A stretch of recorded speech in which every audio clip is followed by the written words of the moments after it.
gaze at my own form from morn till night, reflected in the stream, thus do I find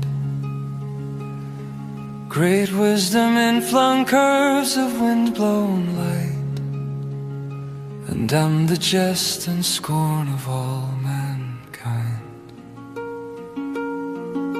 The ploughman bending over the dark soil dreams himself free and every flower his slave. Well, may he, pausing in his useful toil, frown at the thought of such an idle knave. The shepherd labouring o'er the cloudy height, the warrior storming the high fortress at hill, dream not at all of the diviner light, or the clear waters of the lonely will.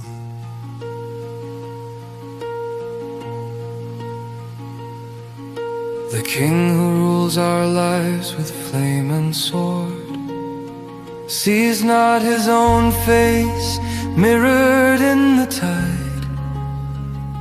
He knows that every warrior calls him Lord, and scorns to linger at the riverside. All these have many deeds, hear the dark firs, dream on the edge of silence, mirrored green. Deep in the river's magic crystal stirs the image of the seen and the unseen.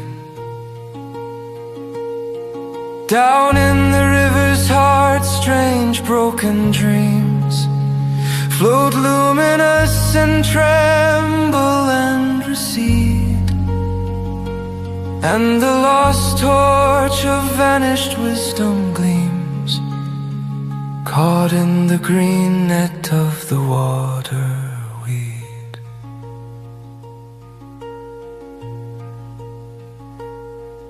I gaze into my own eyes, finding there the silver flame of beauty's austere powers.